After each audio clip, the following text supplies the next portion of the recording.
get your thinking around this theme, because we're still exploring it, we're still trying to get comfortable with it. We want to make sure that we're able to market it properly. Yes. Based on your vision. Yeah. So we first want to ask you the question, can you sort of expand on the theme, where is your public imagination? So that's the first thing. And then we're going to ask you a little bit about the local acts that we plan on featuring in the profile specifically, and how you think those performers connect to the theme of what is your public imagination. And maybe they don't, but hopefully they do in some fashion. Yeah. And then we want to ask you in general, how do you imagine the videos serving the festival this year, in thinking about what we were successful, the successes we had in the fall. If you recall. I do. All right. So, and then the last thing is the influencer marketing that you surfaced at our last meeting. And so we just sort of want to, again, understand where you're coming from with that, so we can walk away and have a conversation amongst ourselves. So maybe we can't do all that in 30 minutes, but we'll try. Okay. Very ambitious. Okay. And World Hunger. Okay. And World Hunger, right, exactly. It's like I'm Jared Kushner up in this motherfucker, just.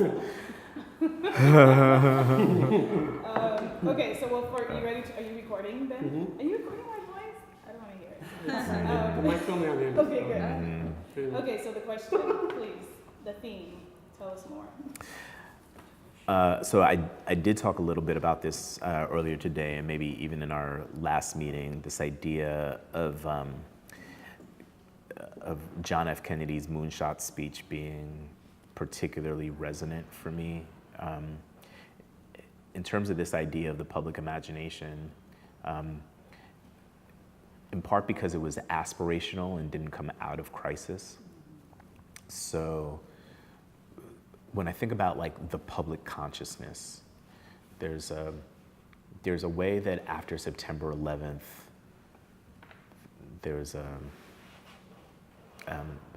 we rallied around a particular moment, a particular trauma, and there were different public exercises that came out of this singular trauma.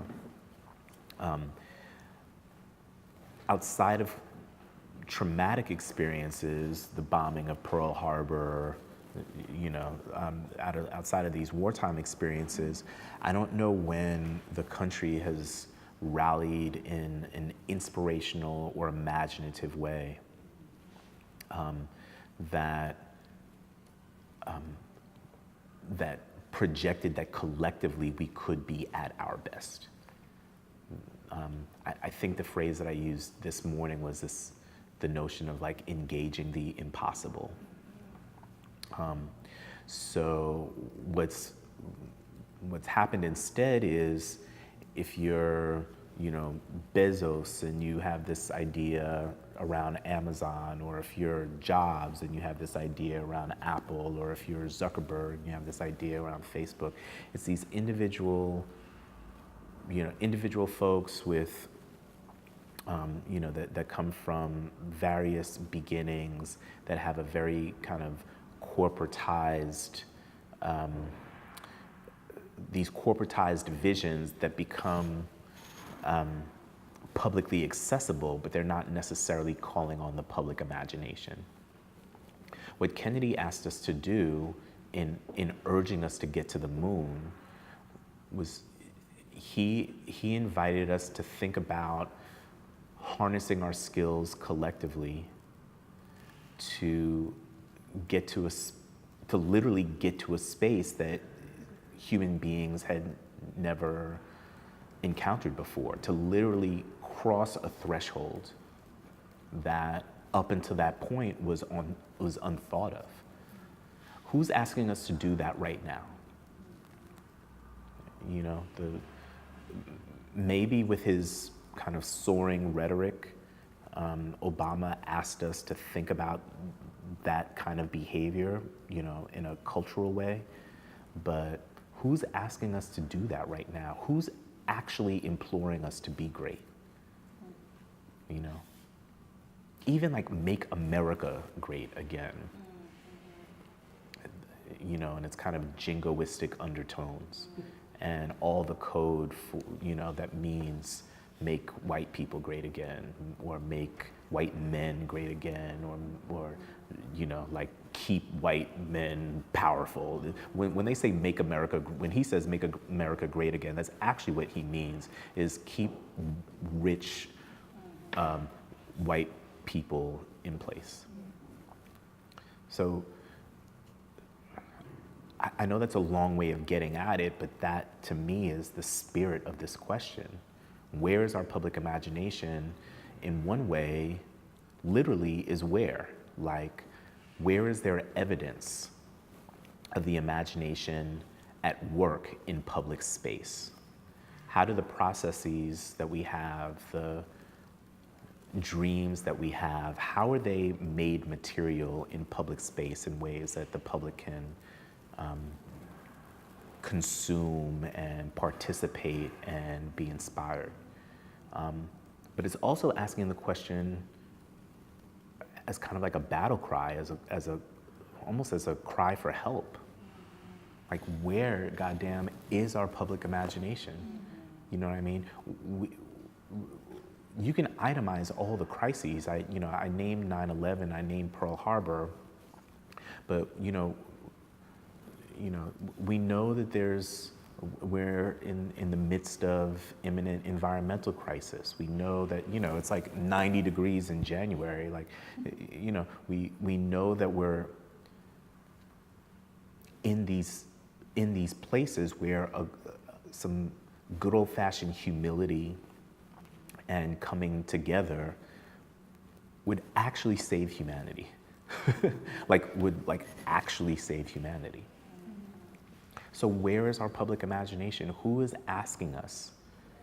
And I think if it doesn't come from elected officials, it comes from creative leaders. People that are less inclined to privilege corporate interests or to privilege market-based outcomes in thinking about how it is that, we have a more humane, efficient, inclusive, and expansive way of engaging one another. And so these artists, I think, have recognized, specific challenges in the cultural landscape, from surveillance to an inability to socialize because we're consumed with our phones, to the melting of glaciers and polar ice caps, to alcoholism and the intersection of addictive behavior with economics, to an underappreciation of the beauty of and diversity of Black women. Like, all these are all challenges that we face, and these artists have kind of confronted these challenges and given us really beautiful examples of how we might think beyond the obvious as we meet these challenges. They offer us hope. They literally offer us a way forward or a way around many of these challenges. So this question means all those things to me. It's a hearkening back, nearly 50 years to Kennedy's moonshot speech, which I would love to see elements of the moonshot speech integrated into the content that we make. I would just go ahead and want to evoke, because Kennedy had a lot of issues, but that, to me, that call to arms, and maybe it might be, you know, the Gettysburg Address, FDR, and Kennedy. Like those might be the three, besides Obama, those might be the three most profound kind of presidential moments that we have in terms of like really calling for us to come together in a different way. So a kind of like framing device for all of these would be, I think the integration of Kennedy's discourse. And then, you know, a question posed to local artists would be maybe even to like play some of that for these artists and ask them to respond and ask them, you know, in what ways their work is responding to that kind of challenge. Because I don't think these artists were, you know, with Radio Ambulante maybe, you know, with some of these artists, we said to them, yeah, this is, you know, this is the theme, but we didn't say to any of them, this is the theme, now give us a work. Yeah. We chose the work and they came about or came to the theme later. So how they would respond to the question, I think might be really, really interesting. And I think in general, one of the things that we push out is that challenge to the public. Like, I think, yeah, it is for us to be in that mindset. I think the mindset that we're currently in is public protest, public resistance, access to public goods like healthcare, or transportation and infrastructure. But how are we all gonna be better together? How do we dream better together? And also, together, how do we dream a better world? Those are really the sub-questions that the public imagination is, that this question, where is the public imagination, is asking, and those are all the ways that it kind of like kaleidoscopes in my mind.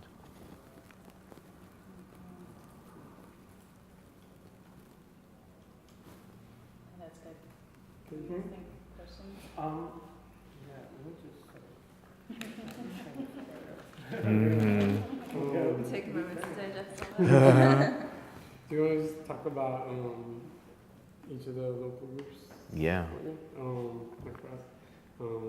Capacity. Yeah, so Capacitor, led by Jody Lomask. I want to say they've been doing this for nearly 20 years at this point. Left to her own devices. So Jody is kind of a freak of nature, you know. She's an amazing choreographer and aerialist and mom and all those things. She's also like a scientist, an architect, and she designs these contraptions. Mm-hmm. So, you know, I love the title, Left to Her Own Devices. Left to her own devices, nevertheless she persisted. Something about like the rhythm of that. To me, they're doing the same, in a lot of ways, they're doing the same thing. They're kind of tropes of female-coded innovation, particularly done over, and you know, resilience over the course of a long time. Jody's work lives at the intersection of kinesthetics and the natural world. So she's made work that has been inspired by the forest and by the ocean and by neurological processes, and you know, so different kinds of biology, different kinds of ecosystems. But in general, she makes movement and kind of repositions herself relative to physics within all these conversations about the natural world and environment. so, you know, she addresses the question, in my mind, she addresses the question of the public imagination from a deeply analytical and scientific place. She's a design thinker, and has the great benefit of very strong collaborations with, like, you know, super brilliant people in different scientific disciplines, from the chemical to the electrical to, you know, the bio or organic.